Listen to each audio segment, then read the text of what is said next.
Hai, Assalamualaikum. Kembali mendengarkan cerita-cerita seram di channel Zulaikha Roslan. Sebelum saya teruskan, saya nak minta maaf sebab saya dah lama tak update video. Dan terima kasih untuk 1000 subscriber. Semoga subscriber Zulaikha Roslan channel terus bertambah sehingga mencapai beribu-ribu subscriber. Hari ini 14 Mac 2023, kurang lebih lagi 9 hari untuk kita masuk ke bulan Ramadan. Semoga segala-galanya dipermudahkan oleh Yang Maha Esa. Tak kira di mana saja anda berada, saya doakan urusan anda dipermudahkan. Dan sebelum saya teruskan untuk perkongsian cerita pada pada video kali ini, jangan lupa tekan button subscribe, aktifkan notifikasi loceng sebab saya ada banyak lagi perkongsian menarik nak saya ceritakan kepada anda.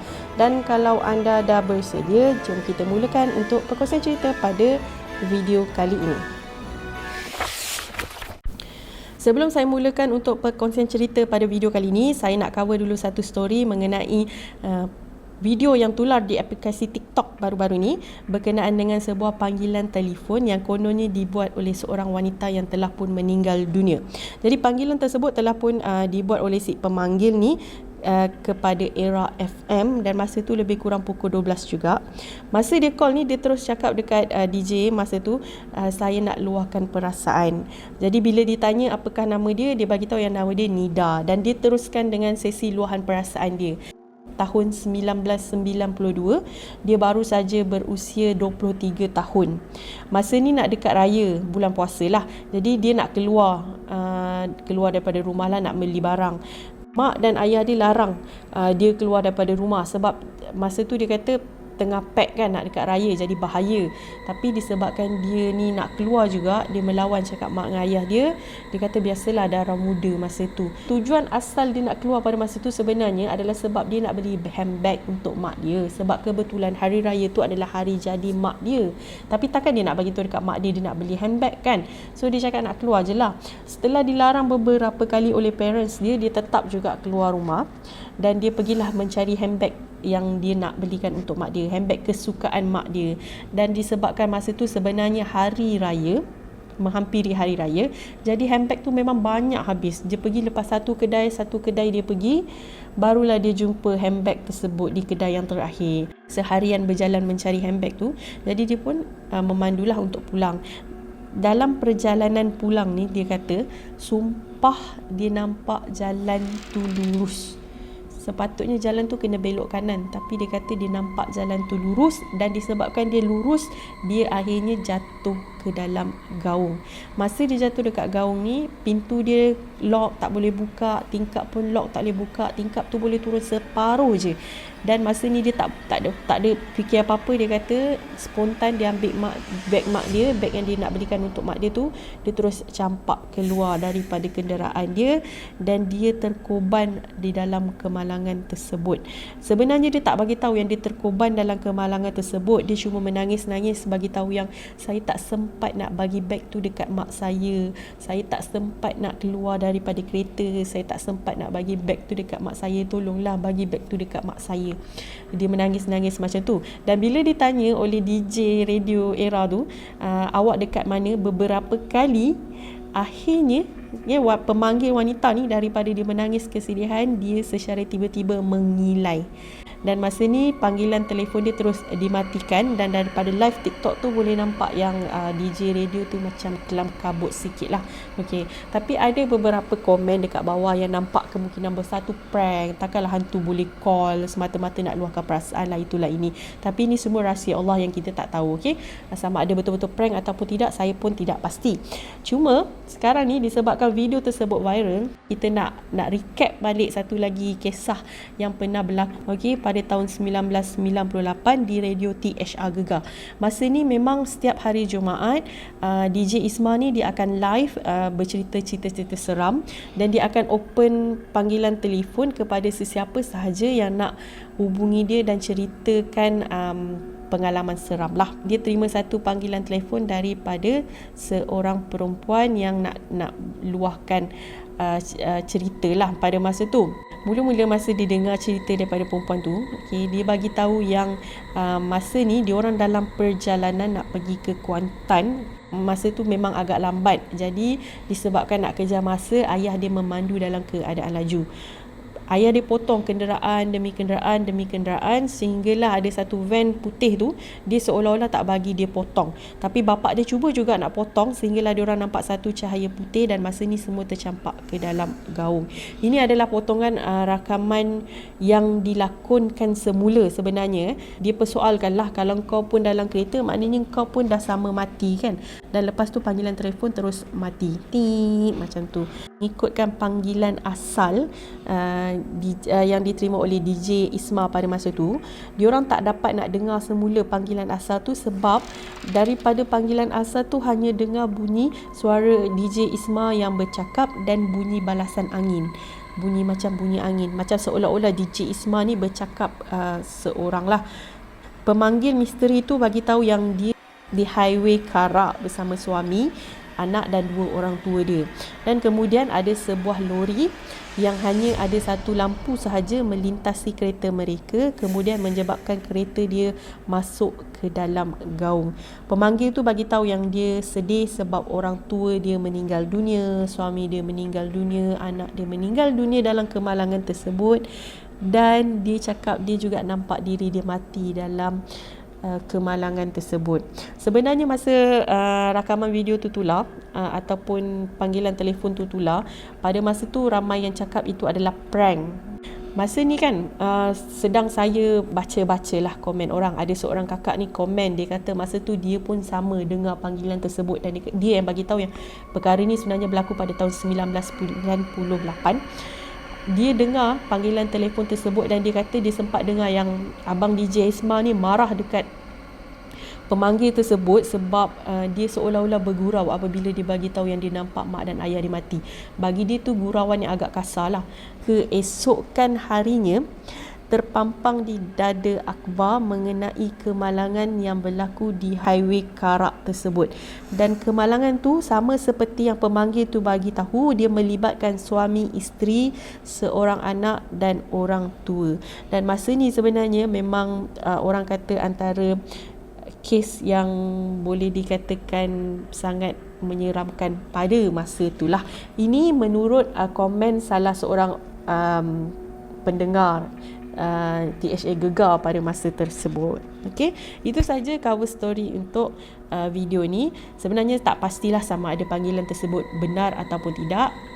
Sebabkan video ni viral, jadi sajalah nak buat cover story. Okey, jom kita mulakan untuk perkongsian pertama cerita seram pada video kali ini. Sebuah perkongsian daripada Taufik dan berlaku pada tahun 2016. Masa ni Taufik dia dah berada di tahun akhir di sebuah kolej. Masa tu dia dalam proses mendapatkan ijazah.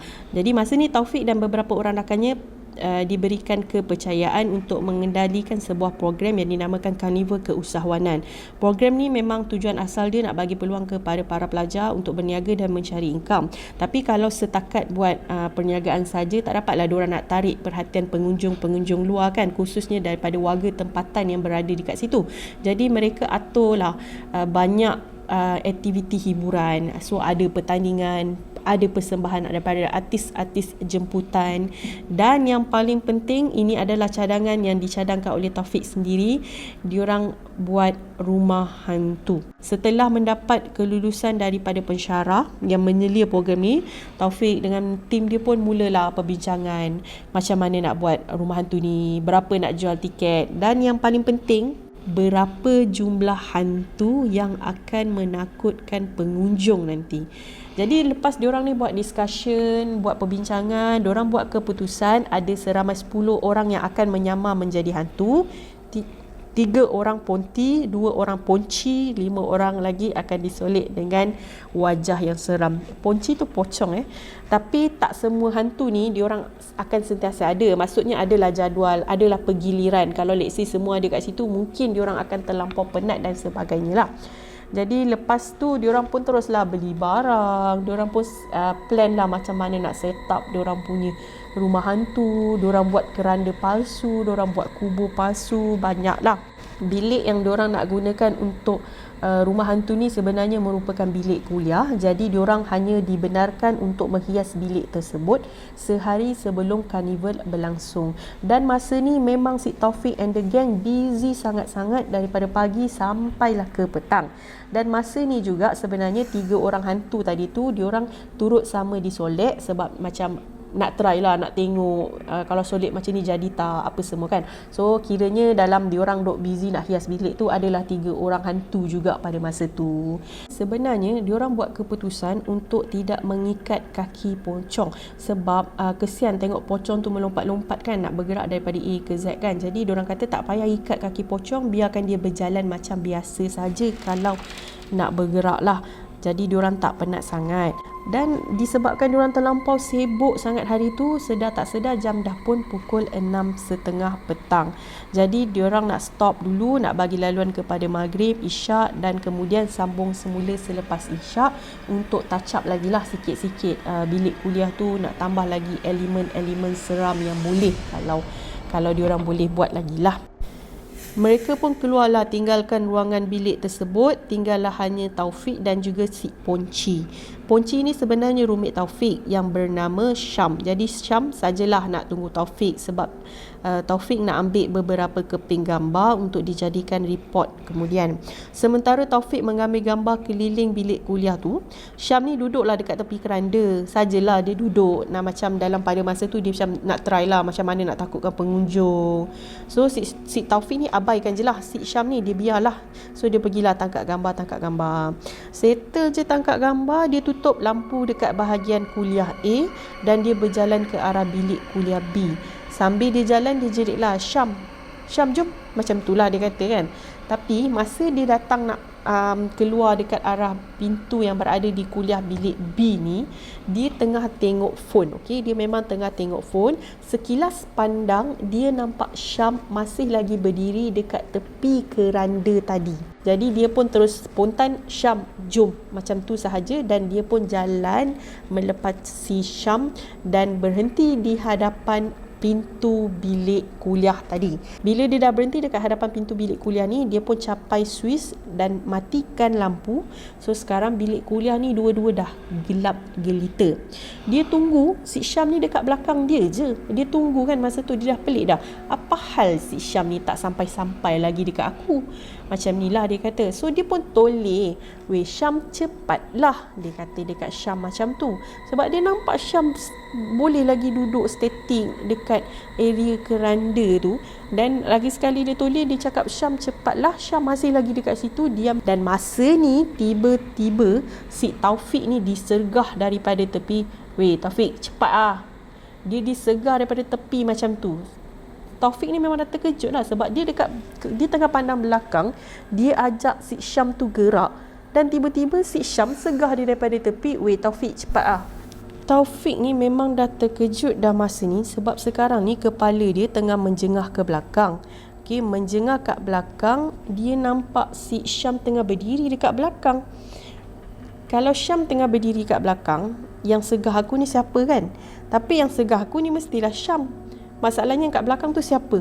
Masa ni si Taufik ni dia dah seram sejuk tau. Dia dah rasa tak sedap hati. Dia dah rasa macam ada sesuatu nak terjadi. Tapi disebabkan rumah hantu tu diorang dah war-warkan, dah iklankan, dan diorang yakin rumah hantu tu antara yang akan menjadi tarikan utama karnival tersebut. Si Taufik ni buat keputusan nak kunci mulut, diamkan diri dia masa tu lah.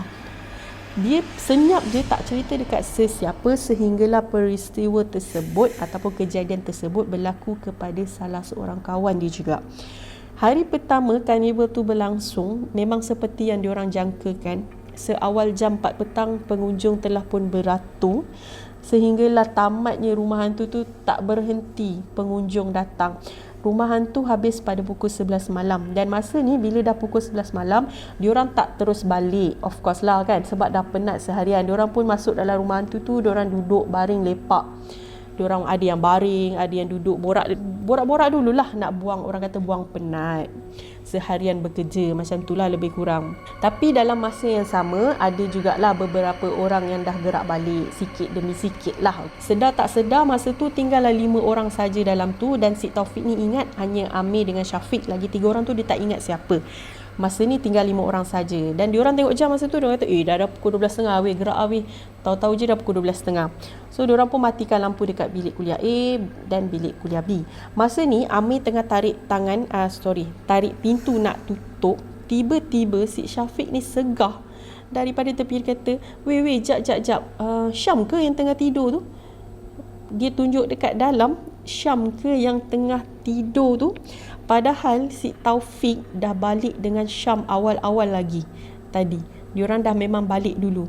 So bila si Syafiq ni kata Syam ke yang kat dalam tengah tidur, Amir spontan jengukkan kepala dia nak tengok dalam ni.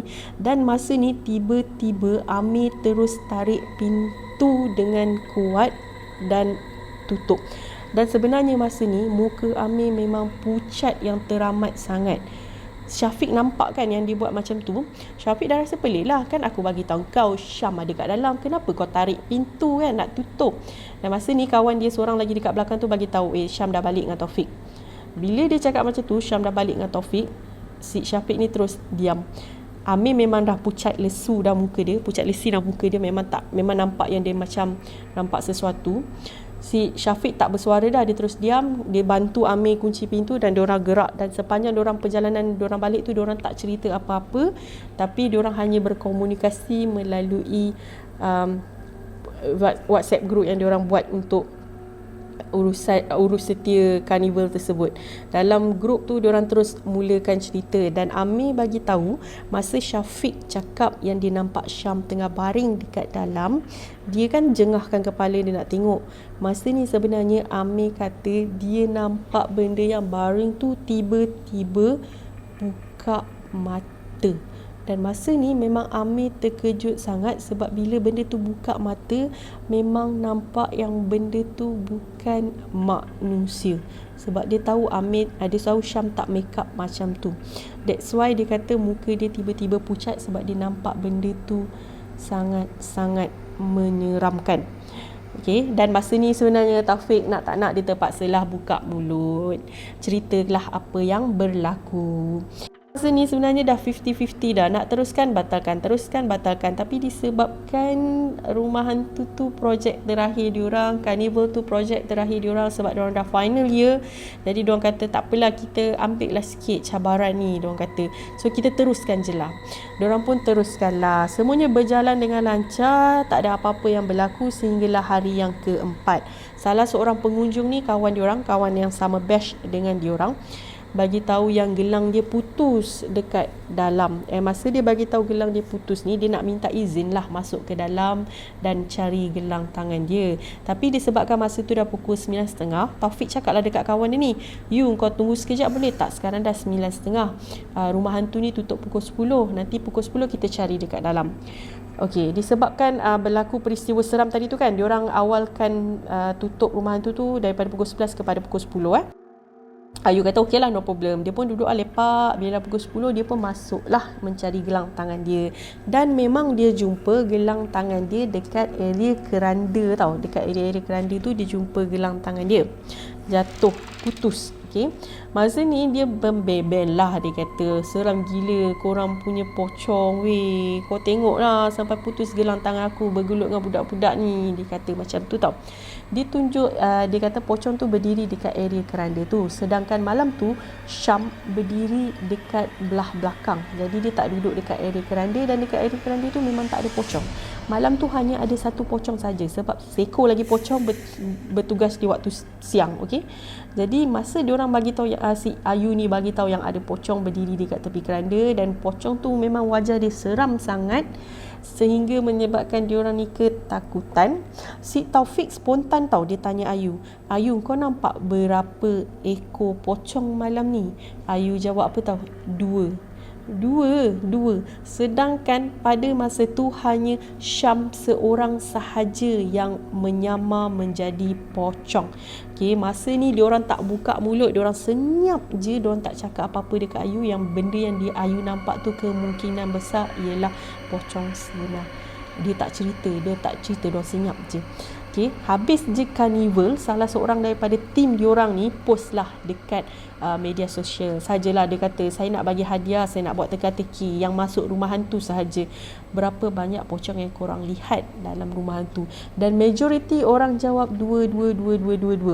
Tak semua, tapi majoriti lah.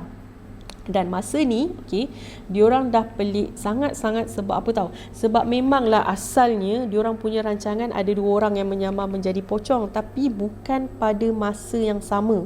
Sebab dalam sekali tu hanya 1 saja ponci yang akan ada.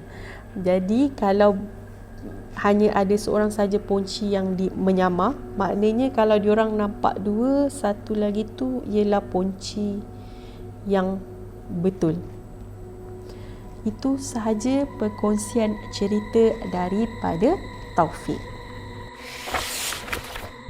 Perkongsian cerita seram yang kedua adalah daripada adik saya sendiri dengan tajuk Kelibat Budak Kecil. Kalau korang masih ingat, saya ada berkongsi cerita mengenai hantu raya yang mencuri duit ayah saya, dan semuanya bermula dengan perasaan tak sedap hati adik saya tadi tu. Dan kali ni dia kongsikan satu lagi kisah seram yang baru sahaja berlaku kepada dia. Iman, selain daripada dia ada kerja hakiki dia sebenarnya turut sama sertai kumpulan pengurusan jenazah. Jadi kalau dia cuti atau ada masa terluang, dia akan ke madrasah untuk membantu kes-kes kematian. Jadi suatu hari adik saya pun selepas dia pulang bekerja, dia langsunglah ke madrasah untuk bermalam di sana. Disebabkan keesokannya dia cuti, jadi dapatlah dia uruskan jenazah jika ada keesokan harinya. Sekarang kan musim cuti sekolah, jadi pelajar-pelajar lain memang tak ada dekat madrasah masa ni, dan hanya ada beberapa orang rakan adik saya sajalah. Tapi masa adik saya sampai, madrasah tu memang kosong disebabkan mereka keluar menguruskan jenazah. Masa tu jam sekitar pukul 12.30 malam, hampir menghampiri 1 lah. So masa dia dah sampai tu, tiba-tiba dia kata dia rasa macam tak sedap hati. Tiba-tibalah timbul rasa macam tak sedap hati. Dia kata rasa macam ada sesuatu. Jadi dia tak terus masuk ke dalam madrasah. Dia duduk dulu dekat atas motor dia, dekat depan pagar madrasah tu, sambil dia nak legakan hati dia tu, dia pun mainlah TikTok, dia scroll FB. Banyaklah yang dia buat pada masa tu sebab nak tenangkan diri dulu. Dan secara tiba-tiba dia terdengar suara gelak tawa perempuan. Suara seorang perempuan sedang gelak. Gelak bukan mengilai. Mula-mula dia fikir datang daripada rumah yang berdekatan lah. Tapi masalahnya sekarang ni, rumah yang ada depan madrasah ni kosong tau. Bila dia macam fokus, dia dengar balik bunyi gelak tawa tu sebenarnya datang daripada arah pokok yang berdekatan. Jadi dia pun macam onkan torchlight dia pun suluh lah dekat pokok tu. Tak ada apa-apa pun yang berada dekat situ sebenarnya. Sebab dia dah mula rasa seram sejuk, dia pun parking motor dia dan masuk ke dalam madrasah lah. Masa dia dah masuk dalam madrasah ni, dia tak terus masuk dekat ruangan dalam madrasah, tapi dia duduk dekat depan pintu utama. Dan dekat depan pintu utama tu ada meja dengan kerusi seperti meja dengan kerusi kantin. So yang ada kerusi panjang tu kan, dia pun rebahkan diri dia dekat kerusi tu.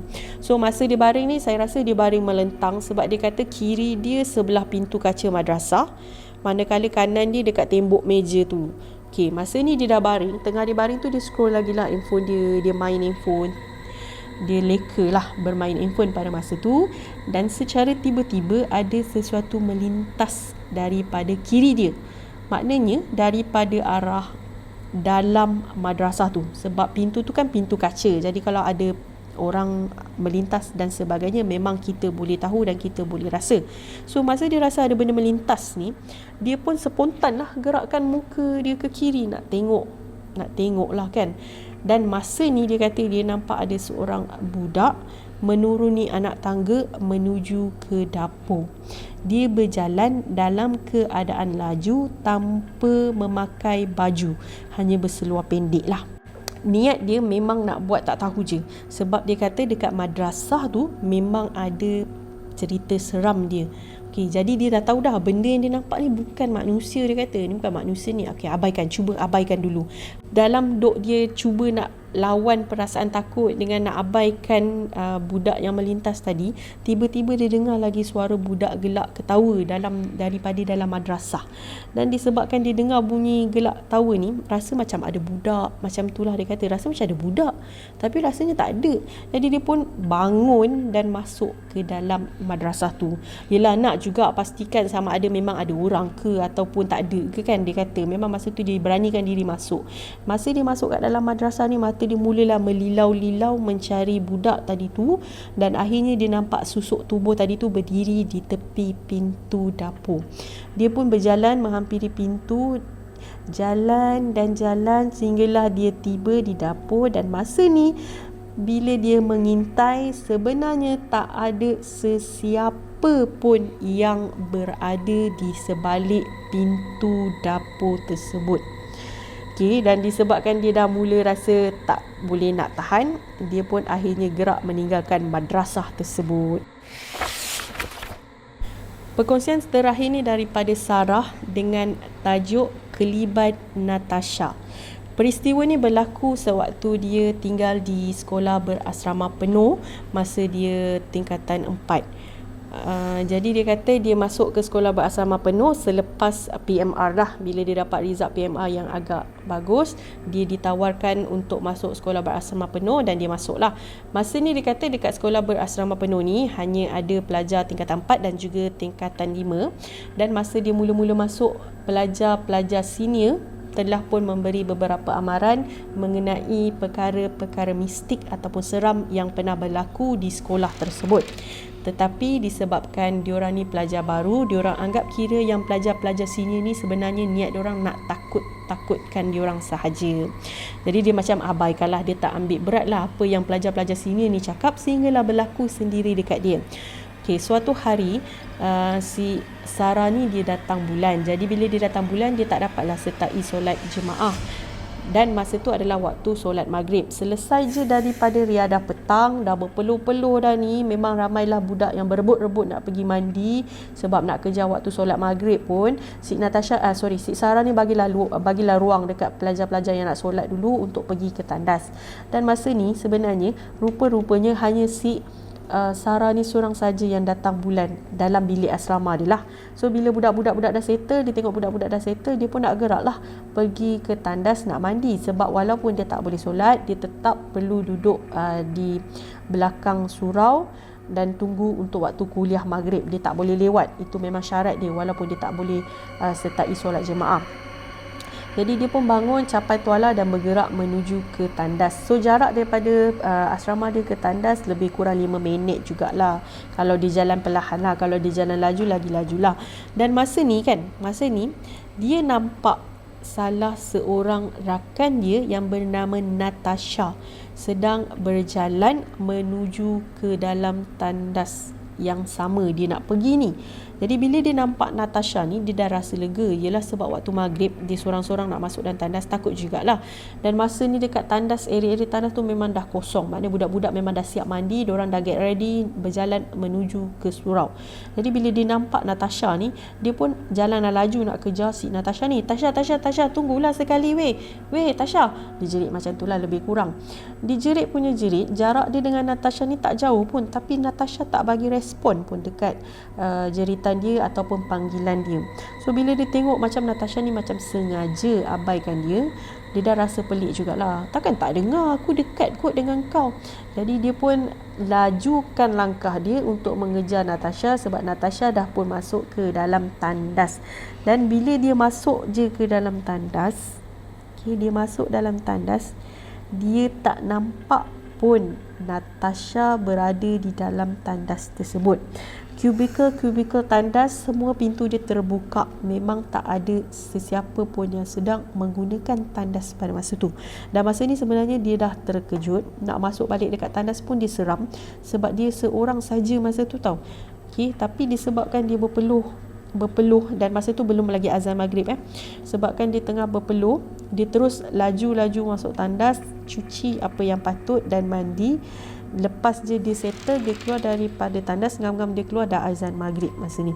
So dia lajukan langkah dia menuju ke dalam bilik dia, buka pakaian yang sopan dan menuju ke surau lah. Masa dekat surau ni memang si Natasha tadi tu dah ada bersama dengan rakan-rakan lain sedang tunggu untuk berjemaah bersama-sama.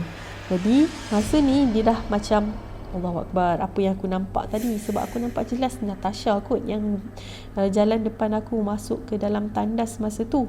Dan dia dah sekarang masa ni dia dah yakinlah apa yang senior-senior dia bagi tahu tu sebenarnya memang ada. Itu saja perkongsian ringkas daripada Sarah. Terima kasih sudi dengar cerita ni sampai habis. Jangan lupa komen dekat bawah pendapat anda. Patut tak saya teruskan video yang macam ni atau anda nak video pendek-pendek macam sebelum ni. Sebenarnya video ni percubaan lah. Saya combinekan 3 kisah yang berbeza dengan satu cover story. InsyaAllah nanti kalau video yang lain saya buat pun, saya akan cuba buat cover story dulu. Dan saya buat cerita seram lah. So anda komen kat bawah sama anda rasa okey ataupun tidak. Kalau anda rasa tak okey, kita akan teruskan dengan cara yang lama.